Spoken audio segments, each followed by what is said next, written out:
नमस्कार। Online classes में आपका स्वागत है। मैं हूं तनिराव सिंह। अपना 9th क्लास का जो चैप्टर फर्स्ट कंप्लीट हो गया, इसके बाद में अब मैंने आपको इसके आंसर सेंड कर दिए थे, क्वेश्चन आंसर सेंड कर दिए थे। और आज से अपने स्टार्ट करते हैं second chapter, is matter around us pure. कौन सा नाम है इस चैप्टर का? Is matter around us pure. तो सबसे पहले अपन ये देख लेते हैं कि कोई भी मैटर प्योर है या नहीं है, इसके बारे में अपन को कैसा पता लगेगा। हम आम रूप से बात करते हैं कि हमें जो है दूध में मिलावट मिलती है, ठीक है, या दूध जो है वो प्योर नहीं आता। अगर हम ये देखें कि जो मिल्क है क्या वो वास्तव में प्योर है या नहीं है, ठीक है, तो इसके लिए तो ये डिपेंड करेगा कि उसके अंदर कितने सब्सटेंस है। हमें ये पता होना चाहिए कि मिल्क के अंदर कितने टाइप के सब्सटेंस या कितने टाइप के मिक्सचर होते हैं। हम जब मिल्क को गर्म करते हैं तो हमें पता लगता है कि उसकी जो क्रीम होती है वो ऊपर आ जाती है। इसका मतलब मिल्क जो है वो खुद एक या एक से ज़्यादा सब्सटेंस का बना हुआ होता है, तो वो खुद अपने आप में प्योर, अगर हम प्योरिटी की बात करें तो प्योर नहीं हो सकता। क्यों नहीं हो सकता? क्योंकि वो एक मिक्सचर है। वो क्या है? एक मिक्सचर है। और वो मिक्सचर के फॉर्म में अगर हम उसको देखना चाहें कि वो प्योर है या नहीं है, तो वो हमें ध्यान रखना पड़ेगा कि उसमें कुछ और सब्सटेंस उसके मिक्सचर के अलावा तो नहीं मिली, तब तो हम उसको कहेंगे इम्प्योर। लेकिन अगर उसकी मिक्सचर में जो चीज़ है अवेलेबल होनी चाहिए वो अगर है, तो वो क्या होगा? एक मिक्सचर होगा। यानी उसको हम एक तरीके से प्योर नहीं कह सकते। क्यों नहीं कह सकते? क्योंकि अपन डेफिनेशन लिखी, a pure substance consist of a single type of particle. यानी प्योर सब्सटेंस हम किसको कह सकते हैं? जिसमें एक सिंगल टाइप का पार्टिकल्स होता है। अब हम इसकी बात करें, जैसे औरम यानी कि जो गोल्ड होता है वो अगर प्योर है या नहीं है, तो अगर वो 100% एक ही टाइप के पार्टिकल है तो वो क्या है? प्योर है। ठीक है। आयरन है, आयरन में अगर सिर्फ एक आयरन का ही पार्टिकल है, उसके अलावा और कोई पार्टिकल नहीं है, तो क्या है? प्योर है। ओके, तो लेते हैं अब इसका। हम देखा कि अपने आसपास के जो सब्सटेंस होते हैं वो ज़्यादातर प्योर नहीं होते। क्यों नहीं होते? क्योंकि वो एक मिक्सचर होते हैं। क्या होते हैं? मिक्सचर। तो अब देख लेते हैं मिक्सचर क्या होता है। Mixture are substance composed of 2 or more form of matter, यानी 2 या 2 से ज़्यादा फॉर्म के मैटर होते हैं। You can separate them by physical method, यानी हम आसानी से उसको क्या करते हैं? फिजिकल मेथड से सेपरेट कर सकते हैं। Example, solution of salt and water, mixture of sugar and water, different gases, air. Okay, तो ये सब क्या है? ये सब एग्जाम्पल है किसके? मिक्सचर के। हम जानते हैं वाटर और सॉल्ट का जो सॉल्यूशन है उसमें दोनों को सेपरेट कैसे कर सकते हैं? हम जानते हैं अगर पानी में नमक मिल जाए तो हम उसको गर्म कर लो, गर्म करने पर वाटर तो क्या होगा? वेपराइज हो जाएगा, लेकिन सॉल्ट वेपराइज नहीं होता है। इसका मतलब क्या होगा? कि वो सब्सटेंस उससे क्या हो सकता है? सेपरेट हो सकता है। ओके। एयर, एयर बहुत सारी गैसेस का क्या होता है? मिक्सचर होता है। हम जानते हैं कि हम इस एटमॉस्फेयर में अपने ब्रीथिंग के लिए सिर्फ और सिर्फ ऑक्सीजन को क्या कर देते हैं? ब्रीथ कर लेते हैं। क्यों कर लेते हैं? क्योंकि ये सेपरेटली इसके अंदर मौजूद है। Okay, in any mixture the various component do not combine through any kind of chemical changes, therefore the component do not lose their individual property. क्या कह रहा है? कि एक मिक्सचर के अंदर जो वेरियस कंपोनेंट होते हैं वो केमिकली चेंज नहीं होते, क्योंकि वो नया सब्सटेंस नहीं बनाते और वो अपनी इंडिविजुअल प्रॉपर्टी लूज नहीं करते हैं। जैसे मैंने अभी बोला कि एयर के अंदर में से अपन ऑक्सीजन को क्या कर लेते हैं? आसानी से ब्रीथ कर लेते हैं। क्यों कर लेते हैं? क्योंकि ऑक्सीजन जो है वो nitrogen, helium, argon, carbon dioxide, other gases के साथ मिक्स तो हुई है, लेकिन वो केमिकली नया सब्सटेंस नहीं बना पाई है, इसीलिए वो सेपरेट है और हम उसको ब्रीथ कर पाते हैं। तो हमने मिक्सचर की कितने टाइप बनाए हैं? 2 टाइप बनाए। देखना टाइप ऑफ मिक्सचर में होमोजेनियस मिक्सचर और हेटेरोजेनियस मिक्सचर। तो अपन इसको क्या डिफरेंशिएट क्या वो पढ़ लेते अपन। Mixture having a uniform combination या composition throughout their bodies are called homogeneous mixture. यानी अगर कोई 2 मिक्सचर यूनिफॉर्मली कंपोजिशन में है तो उसको हम क्या कहेंगे? होमोजीनियस मिक्सचर कहेंगे। एग्जाम्पल के तौर पर अगर हम किसी पानी में एक चम्मच अगर नमक मिलाते हैं तो हम थोड़ी देर बाद डिजोल्व देखते हैं तो हम उसको देख लेते हैं कि वो 100% डिजोल्व हो जाता है, यानी उसके पार्टिकल नज़र नहीं आते हैं। और दूसरा देख लें कि अगर पानी में हम सैंड पार्टिकल डाल दें, उसको कितना भी डिजोल्व करें लेकिन पार्टिकल आंखों से दिखाई देते हैं। तो ये तो यूनिफॉर्मली हो गया। और ये क्या हो गया, देखना, mixture lacking a uniform composition throughout are called heterogeneous mixture, यानी उसका जो यूनिफॉर्मली कंपोजिशन है वो कैसा होता है, लैकिंग होता है, यानी वो आपस में अच्छी तरीके से मिक्स नहीं हो पाते। उसको मिक्सचर को क्या कहते हैं, हेटेरोजेनियस मिक्सचर कहते हैं। एग्जांपल देखना, mixture of sugar and water, air, lemonade, soda, water. Here a mixture of salt in water is a classic example, क्योंकि हम जानते हैं कि ये जो मिक्सचर है वो आंखों से दिखाई नहीं देता और यूनिफॉर्मली मिक्स हो जाता है। तो यहाँ सुनना, mixture of soil and sand, sulphur and iron filings, oil and water. हम जानते हैं ऑयल और वाटर में आपस में मिक्सचर होता नहीं है। ऑयल हमेशा वाटर के क्या रहता है, ऊपर रहता है, वो सेपरेटली दिखाई देता है या सेपरेट रहता भी है। Okay, as they do not have a uniform composition, यानी वो आसानी से यूनिफॉर्मली कंपोजिशन नहीं होते हैं। ओके, दिस इज बिकॉज, यानी हम होमोजेनियस पढ़ रहे हैं, this is because the boundary between salt and water can never be differentiate, यानी सॉल्ट और वाटर की जो बाउंड्री है वो आसानी से डिफ्रेंशिएट नहीं की जा सकती, इसलिए वो मिक्सचर कैसा हो जाता है, होमोजीनियस मिक्सचर हो जाता है। You can identify the various boundaries of constitute particle of heterogeneous mixture. जैसे अपन देखते हैं कि ऑयल और वाटर में अपन को इसकी लेयर नजर आती है, लेयर किसकी, वाटर के ऊपर ऑयल की, तो हम उसको आसानी से डिफ्रेंशिएट कर सकते हैं। तो क्या होगा, हेटेरोजेनियस मिक्सचर होगा। तो ये तो हो गया type of mixture. Okay, next देखते हैं। अब मिक्सचर के बेस पर 3 टाइप के मिक्सचर बनते हैं अपने पास, ठीक है। वो टाइप तो हो गया होमोजीनियस और हेटेरोजेनियस। इसके कितने बन जाते हैं, 3 टाइप बन जाते हैं। पहला कौन सा है, सॉल्यूशन। ध्यान देना यहाँ पर,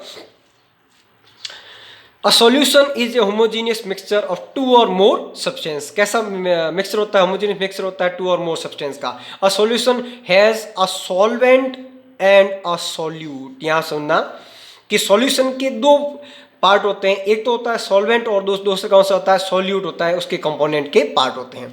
सॉल्वेंट क्या होता है, the component of solution that dissolve the component in it, यानी वह कंपोनेंट उसके अंदर के सब्सटेंस को क्या करता है, डिसॉल्व कर देता है। Usually the component present in larger amount, हमेशा सॉल्वेंट कैसा होता है, लार्जर अमाउंट होता है, किसके अंदर, सॉल्यूशन के अंदर, इज कॉल्ड सॉल्वेंट। नेक्स्ट देख लेते हैं, solute. The component of solvent usually present in the lesser quantity is called solute. सुनना, डिजोल्व कौन सा होगा, solute किस में होगा, सॉल्वेंट के अंदर। तो बात सुन लो कि अगर हम ये सुन लें कि वाटर प्लस सॉल्ट अगर ये है तो ये तो हो जाएगा सॉल्वेंट, क्योंकि ये डिजोल्व करने का काम करता है। और ये हो जाएगा सॉल्यूट, क्योंकि डिजोल्व होने का काम करता है। नहीं, डिजोल्व कौन होगा, हमेशा सॉल्ट होगा, किसके अंदर होगा, वाटर के अंदर। वाटर कभी भी डिजोल्व नहीं हो सकता किसके द्वारा, सॉल्ट के द्वारा, लेकिन सॉल्ट डिजोल्व हो सकता है किसके द्वारा, वाटर के द्वारा। तो ये एक सॉल्यूशन बन गया जिसमें एक सॉल्वेंट है और एक सॉल्यूट है। तो आप अच्छी तरीके से समझ गए होंगे कि सॉल्यूशन के कितने कंपोनेंट होते हैं, 2 होते हैं, एक सॉल्वेंट और दूसरा सॉल्यूट। देख लेते हैं properties of solution. A solution is a homogeneous mixture. कैसा मिक्सचर होता है, और जो होमोजेनियस मिक्सचर होता है, the particle of solution are very smaller than 1 nanometre, 1 nm, n का मतलब नैनो, m का मतलब मीटर, आपने लिखा है 1 नैनोमीटर कितना होता है, 10⁻⁹ मीटर होता है। यहाँ सुनना कि NO का मतलब होता है, n का मतलब होता है नैनो, m का मतलब होता है मीटर, तो नैनोमीटर क्या हो गया, nm। तो 1 nm is equal to 10⁻⁹ metre ये होता है। तो ये पार्टिकल इतने छोटे हो जाते हैं कि आंखों से दिखाई नहीं देते। तो लिखा आपने, so they can not seen by naked eye, यानी आंखों से दिखाई, नग्न आंखों से दिखाई नहीं देते हैं। Because of very small particle size they do not scatter a beam of light passing through the solution, so the path of light is not visible in the solution। यानी अगर हम इन पार्टिकल में से अब बीम ऑफ लाइट को क्या करें, पास करें, तो पास होने के बाद का जो पार्ट है वो विजिबल नहीं होता है। तो ये क्या करता है, यानी इसके जो पार्टिकल, सॉल्यूशन के जो पार्टिकल होते हैं इतने छोटे होते हैं कि वो लाइट को स्कैटर नहीं करते हैं। यहाँ ध्यान रखना, ये सबके अंदर पढ़ेंगे, सस्पेंसर के अंदर पढ़ेंगे, कोलाइडल के अंदर भी पढ़ेंगे। Okay, the solute particle can not spread separated from the mixture by the process of filtration, यानी हम किसी भी प्रकार से सॉल्यूशन को फिल्ट्रेशन के प्रोसेस से सेपरेट नहीं कर सकते हैं। The solute particle do not settle down when left undisturbed, that is a solution stable. मतलब अगर हम सॉल्यूट पार्टिकल यानी सॉल्यूशन को अगर कुछ समय के लिए रख दें, अनडिस्टर्ब किए बिना, अनडिस्टर्ब के साथ रख दें, उसको डिस्टर्ब ना करें, तो हम देखते हैं कि कुछ पार्टिकल सेटल डाउन नहीं होते हैं। इसका मतलब क्या होता है, सॉल्यूशन स्टेबल होता है। तो याद रखना, ये प्रॉपर्टी लगभग हम सभी आगे आने वाले होमोजेनियस और हेटेरोजेनियस मिक्सचर के अंदर पढ़ेंगे। ओके, अब आता है इसके अंदर concentration of solution. Concentration of solution is amount of solute present in the given amount of solution, यानी अगर किसी सॉल्यूशन के अंदर कितना सॉल्यूट प्रेजेंट है उसका अगर हम कंसंट्रेशन निकाल दें, ठीक है, तो उसको अपन कहते हैं concentration of solution.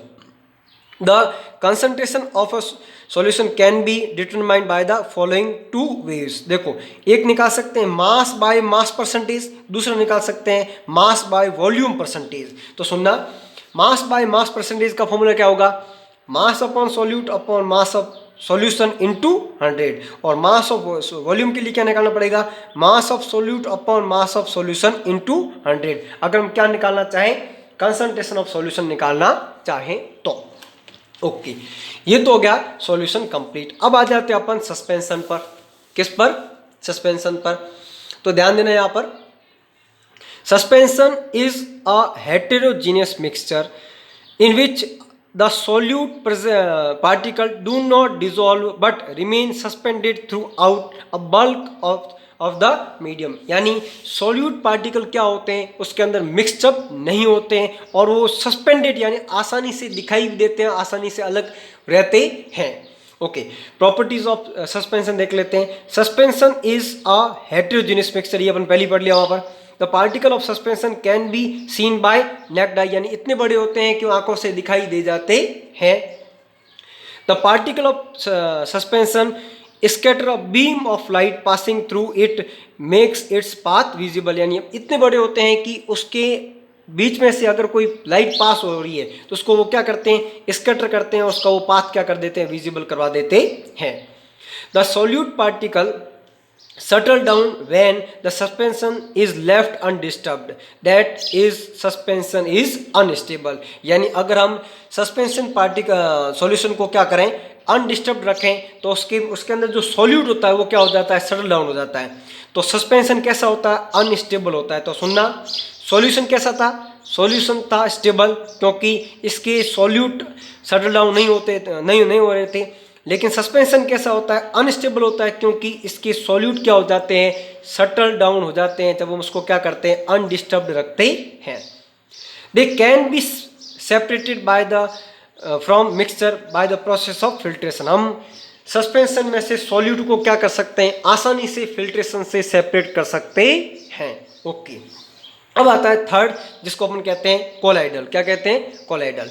The particle of colloid are uniformly spread throughout the solution. कैसे होते हैं, यूनिफॉर्मली होते हैं। अब सुनना, यूनिफॉर्मली के अकॉर्डिंग कैसा होना चाहिए, होमोजेनियस मिक्सचर होना चाहिए, बट ये होमोजेनियस मिक्सचर नहीं है। क्यों नहीं है, due to the relatively smaller size of particle as compare to that of suspension, the mixture appear to be homogeneous. यानी कैसा अपीयर हो रहा है, होमोजीनियस अपीयर हो रहा है, but actually a colloidal solution is a heterogeneous mixture. Example milk. क्यों, क्योंकि देखो मिल्क को हम फिल्ट्रेट करें तो वो पूरा फिल्टर होके आ जाता है, लेकिन अगर हम इसको हल्का सा गर्म करें तो इसके कुछ पार्टिकल ऊपर रह जाते हैं। इसका मतलब क्या हुआ, मतलब ये हुआ कि इसके अंदर जो पार्टिकल है वो यूनिफॉर्मली स्प्रेड है, तो दिखाई तो देते हैं लेकिन वो यूनिफॉर्मली स्प्रेड नहीं है। ओके, इसकी प्रॉपर्टी ले लेते हैं। Properties of colloid. A colloid is a heterogeneous mixture. कैसा मिक्सचर होता है, हेटेरोजेनियस मिक्सचर होता है। The size of particle of a colloid is too small to be individually seen by naked eye. यानी आंखों से देखने के लिए काफ़ी स्मॉल यानी काफ़ी छोटे होते हैं अगर हम उसको नेक्ड आई से देखना चाहें तो, but colloid are big enough to scatter a beam of light, यानी वो इतने बिग होते हैं कि वो बीम ऑफ लाइट को क्या कर सकते हैं, स्कैटर कर सकते हैं। अपन जानते हैं जैसे स्कैटर होगा उसका पाथ कैसा हो जाएगा, विजिबल हो जाएगा, passing through it and make the path visible. This effect is called Tyndall effect. इसको अच्छी तरीके से याद रखना। अगर colloidal particle beam of light को क्या करते हैं, स्कैटर करते हैं, तो ऐसे इफेक्ट को अपन क्या कहते हैं, टिंडल इफेक्ट कहते हैं। ओके, नेक्स्ट लेते हैं इसका पॉइंट। बोल रहा है they do not settle down when left undisturbed, that is colloid is quite stable, यानी ये भी सटल डाउन नहीं होते जब हम इसको अनडिस्टर्ब रखते हैं। तो कोलाइड पार्टिकल भी कैसे होते हैं, स्टेबल होते हैं। लास्ट पढ़ते हैं इसका, they can not be separated from the mixture by the process of filtration. हम फिल्ट्रेशन से इसको सेपरेट नहीं कर सकते, but a special technique of separation known as centrifugation can be use to separate colloidal particle. यानी अगर हम एक स्पेशल टेक्निक से कोलाइडल पार्टिकल्स को या उसके मिक्सचर को अलग करना चाहें तो उसके लिए अपन को एक नया मेथड यूज करना पड़ेगा, जिसका नाम क्या होता है, सेंट्रीफ्यूगेशन होता है। ओके, तो ये तो हुआ आपका homogeneous heterogeneous mixture, solution, suspension और कोलाइडल। तो इसके साथ ही आपका ये जो टॉपिक है होमोजीनियस और हेटेरोजेनियस मिक्सचर का ही कंप्लीट होता है। अब आएंगी इसकी टेक्निक्स, यानी हम इसको किस तरीके से सेपरेट कर सकते हैं, ये मिक्सचर में से कौन कौन से सब्सटेंस होते हैं, वो सब्सटेंस कैसे हटाए जा सकते हैं या कैसे सेपरेट की जा सकते हैं, वो टेक्निक आएगी। ओके, अगर आपको इस टॉपिक से संबंधित किसी भी प्रकार का कोई डाउट है तो मेरा यूट्यूब चैनल है तनिराव सिंह के नाम से, आप उस पर डाउट सेंड कर सकते हैं। आपके डाउट का जो रेस्पॉन्स है वो मैं एक बार उसको स्टडी करूँगा, उसके अकॉर्डिंग आपको रेस्पॉन्स दूंगा। Thank you.